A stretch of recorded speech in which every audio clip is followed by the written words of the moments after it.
Welcome back to my channel. आज के इस वीडियो में हम ये पार्ट 2 लेकर आए हैं, बी फार्मा पार्ट 2। ये जो 2019 का पेपर है इसका हम पार्ट 2 करने वाले हैं, जिसमें हम बेसिकली क्वेश्चन नंबर 60 के आगे के क्वेश्चंस करेंगे। 60 तक के क्वेश्चंस हम पार्ट 1 में कंप्लीट कर चुके हैं कल ही, तो आप उस वीडियो को देखना मत भूलिएगा। वो वीडियो था मैथ्स प्लस बायो दोनों स्टूडेंट्स के लिए। आज का लेकिन ये जो वीडियो होने वाला है इसमें हम सबसे पहले जीके डिस्कस करेंगे, साथ ही में रीजनिंग के क्वेश्चंस करेंगे जो कि मैथ्स और बायो दोनों ग्रुप में पूछा जाता है। उसके बाद में हम पर्टिकुलरली आज बात करने वाले हैं यहाँ पे बायो के क्वेश्चंस की, जो कि 71 से 100 नंबर के क्वेश्चंस यहाँ पे पूछे जाते हैं। तो ये मैथ्स प्लस बायो दोनों स्टूडेंट्स देखेंगे, तो जो बायो के स्टूडेंट्स हैं उन्हें देखना है यहाँ पे अप टू क्वेश्चन नंबर 71 से बायो वाले स्टूडेंट्स देखेंगे। तो चलिए हम स्टार्ट करते हैं। Let's begin and move to question number 61। और एक बात मैं बता दूं, अगर आपने अभी तक चैनल को सब्सक्राइब नहीं करा है तो जल्दी से चैनल को सब्सक्राइब कर दीजिए, वीडियो को लाइक कर दीजिए, नोटिफिकेशन बेल आइकन को प्रेस कर दीजिए, जिससे कि जो भी लेटेस्ट अपडेट होता है डॉक्टर हरि सिंह और विश्वविद्यालय से रिलेटेड वो मैं आपको इसी चैनल पर बताती रहती हूँ। और नीचे आपको टेलीग्राम का लिंक भी दिया हुआ है, उसको ज्वाइन कर लीजिए। मैं सारे नोट जो आते हैं वो मैं वहां पर आपको शेयर कर देती हूं। So don't forget to join the Telegram channel, और आप मुझे इंस्टाग्राम पे भी फॉलो कर सकते हो। Okay, so let's begin with question number 61। Okay, तो आपको क्वेश्चन नंबर 61 आप यहाँ पे दिख रहा होगा। Light year is the unit of. Light year किसकी यूनिट है? Speed of light, time, distance या फिर मास। ये सिंपल सा क्वेश्चन है, आंसर होगा distance. Question number 62। Look at the series 3, 4, 7, 8, 11, 12। What number should come next? इसके बाद में कौन सा नंबर आना चाहिए? देखिए, ये तो बहुत एक्चुअली बेसिक सा क्वेश्चन है, ये सिंपल सा आप कर सकते हो। बाकी अगर आप चाहते हो कि मैं थोड़े से और सीरीज पे आपसे क्वेश्चन करा दूं तो आप बताइएगा, तो मैं आपको यहाँ पे क्वेश्चंस करा दूंगी। तो आंसर क्या होगा इसका होगा डी, दैट इज 15। ठीक है, आप गैप देख लीजिए इनके बीच में कितना कितना यहाँ पे किस तरीके से उन्होंने गैप दिया हुआ है, वो करके आप आसानी से इसको सॉल्व कर सकते हो। अब हम आएंगे क्वेश्चन नंबर 63 पर। Okay everyone, so question number 63 on your screen. यहाँ पे क्वेश्चन बोल रहा है, विच one of the following places receives the highest rainfall in world. World में सबसे ज्यादा रेनफॉल कहाँ होती है? सिलचर, मानसराम, चिरापुंजी या फिर Guwahati. Question number 63 basic general knowledge का क्वेश्चन है। तो यहाँ पे मासिनरम जो होता है वहाँ पर सबसे ज़्यादा बारिश होती है, हाईएस्ट रेनफॉल होती है। Next, under the constitution of India which one of the following is not a fundamental duty.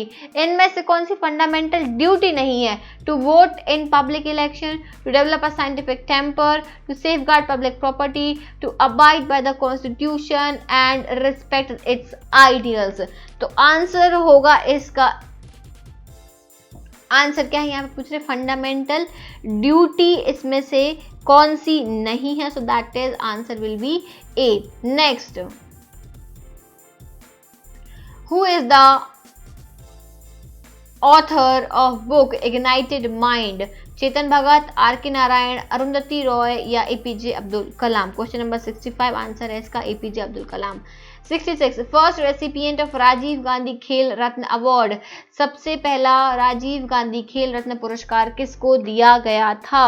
Viswanathan Anand, Sachin Tendulkar, MS Dhoni या फिर ध्यानचंद। आंसर इसका है विश्वनाथन आनंद। 66 विश्वनाथन आनंद को सबसे पहला दिया गया था राजीव गांधी खेल रत्न पुरस्कार। Who among the following got the Bharat Ratna award before becoming the president of India? President of India बनने से पहले यहाँ पर भारत रत्न अवार्ड किसे दिया गया था? Doctor Zakir Hussain, doctor Rajendra Prasad, BV गिरी या फिर डॉक्टर S राधाकृष्णन। आंसर होगा इसका डी, डॉक्टर S राधाकृष्णन को दिया गया था। चलिए आगे क्वेश्चन बढ़ेंगे, नेक्स्ट क्वेश्चन की तरफ हम बढ़ेंगे। तो क्वेश्चन नंबर 68 यहाँ पे बोल रहा है, अखिल भारतीय कालिदास समारोह इज ऑर्गेनाइज्ड इन मध्य प्रदेश, बिहार, राजस्थान या फिर उत्तर प्रदेश। ये कहाँ पे होता है? तो आंसर है मध्य प्रदेश में। When did Simon Commission arrive in India? Simon commission India में कब आए थे? 1920, 1942, 1928 या फिर 1940? आंसर होगा सी, 1928 में साइमन कमीशन इंडिया में आए थे। 70th question, the author of नाट्य शास्त्र के रचयिता कौन है? व्यास मुनि, भारत मुनि, पंडित अहोबल और पंडित रामामात्य। नाट्य शास्त्र के जो ऑथर हैं वो कौन है, ये पूछा गया है, तो आंसर है बी। देखिए जनरल नॉलेज के क्वेश्चंस रिपीट नहीं होते हैं, वो भी मैं आपको बता दे रही हूँ, ठीक है। जनरल नॉलेज के क्वेश्चन बिल्कुल रिपीट नहीं होंगे।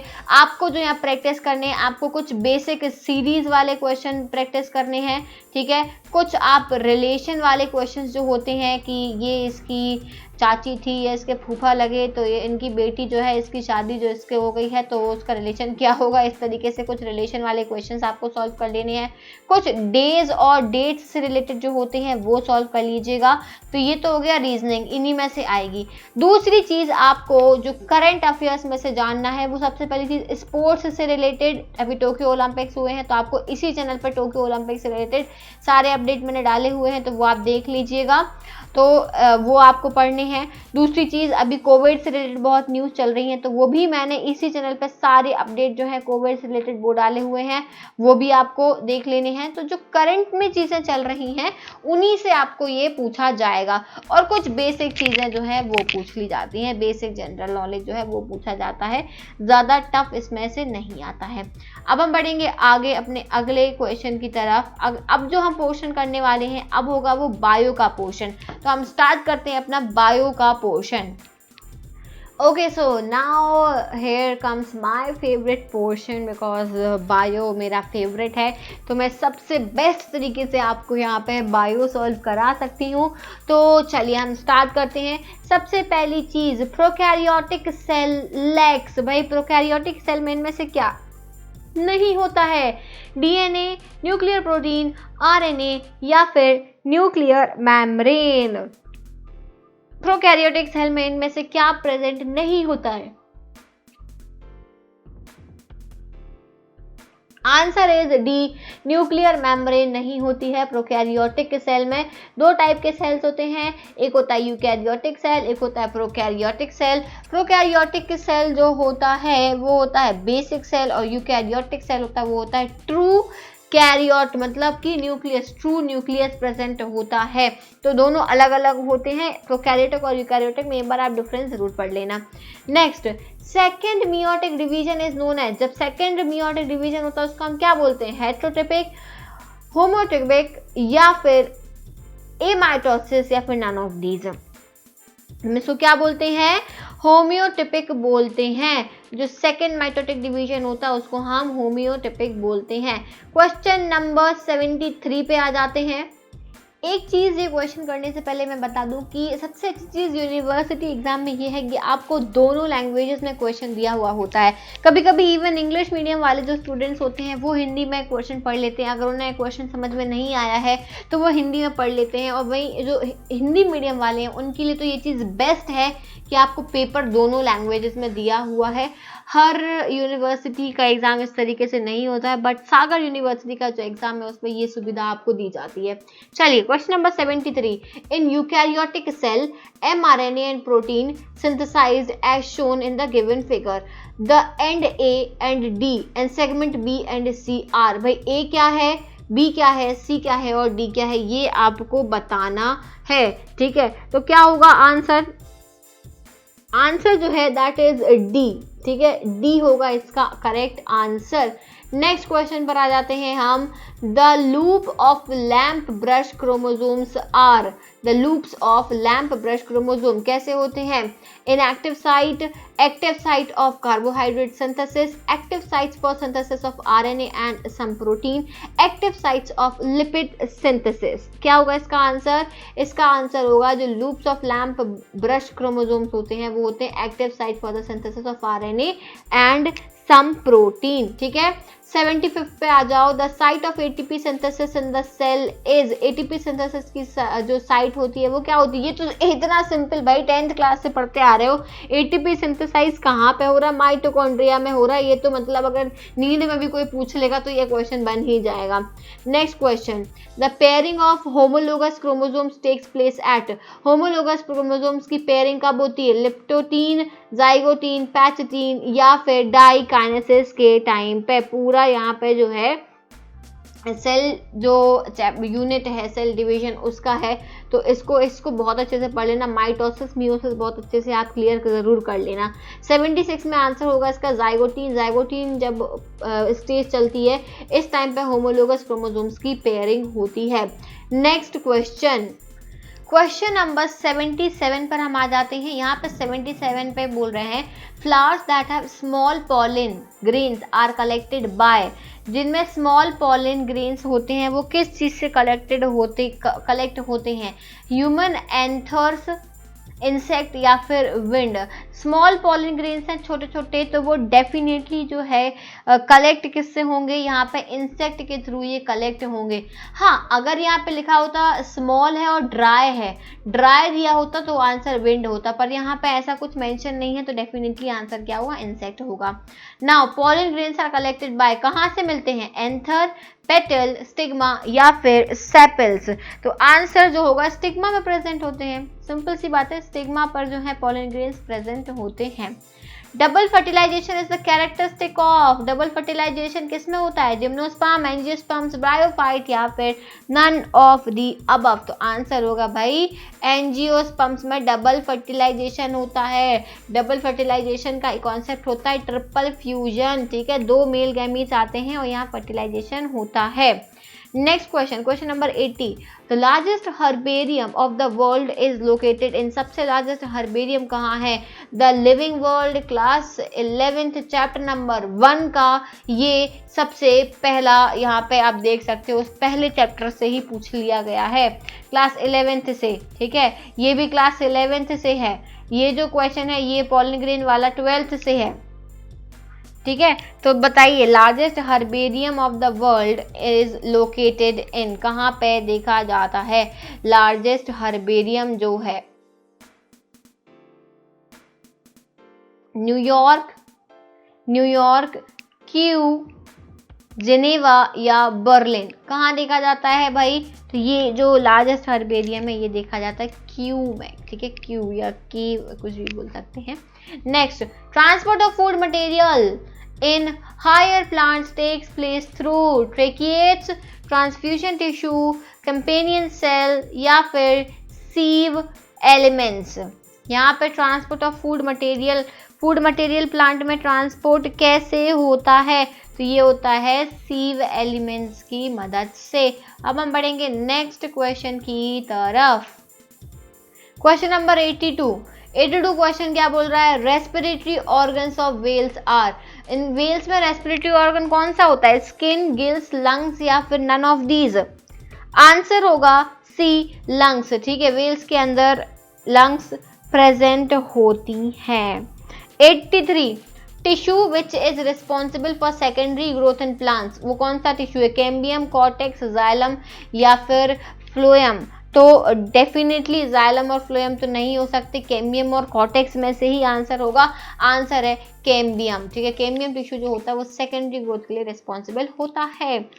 84th everyone, 84th question, process of water exudation through hydathodes is known as guttation, transpiration, evaporation या फिर ब्लीडिंग।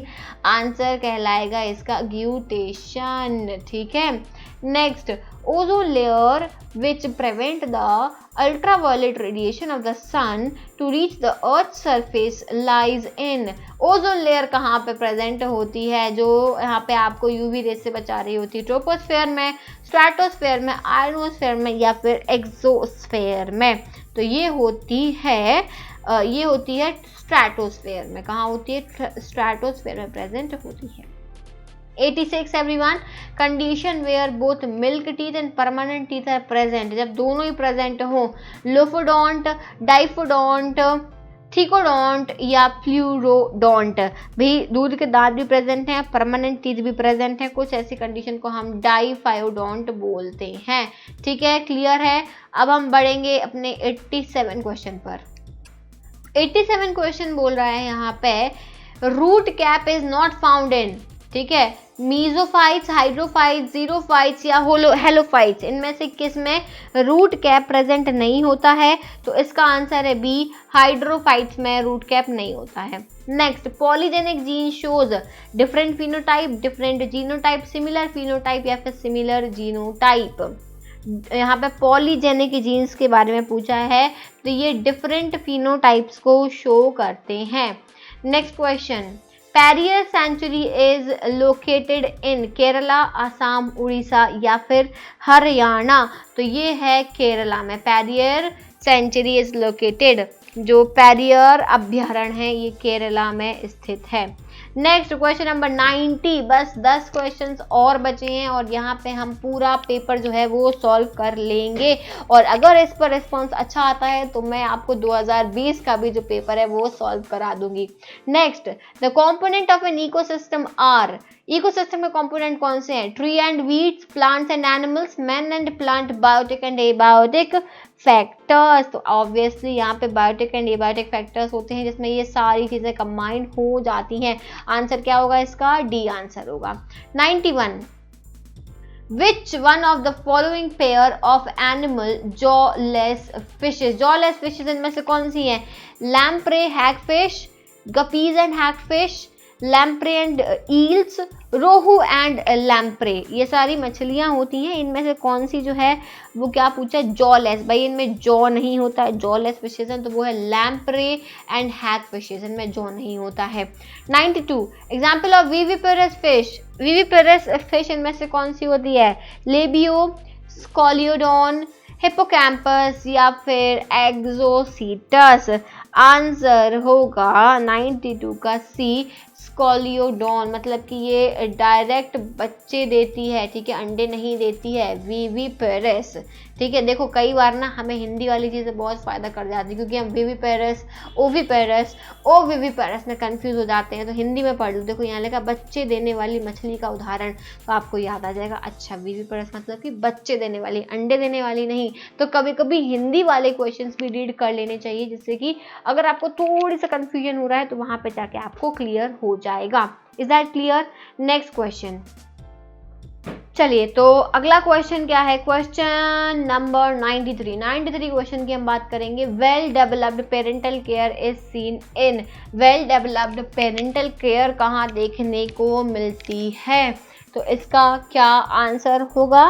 93 का आंसर होगा एथियोपिस। एथियोपिस में जो है यहाँ पे पेरेंटल केयर देखने को मिलती है। Next question, the venous heart is seen in, venous heart किस में है? फिश, एम्फीबियंस, रेप्टाइल्स या फिर birds. Answer is A, that means fish में आपको वीनस हार्ट देखने मिलता है। Radius and ulna are the bones of, radius and ulna किसकी बोन्स होती है?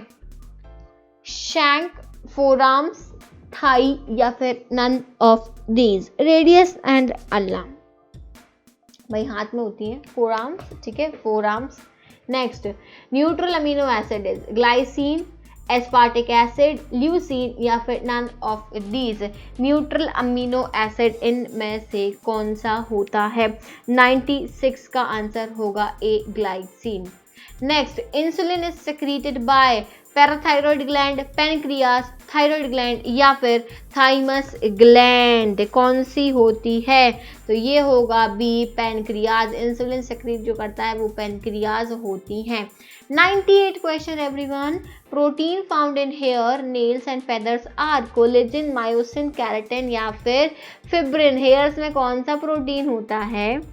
कौन सा प्रोटीन होता है? केराटिन। वो एड देखिए किसकी एड है?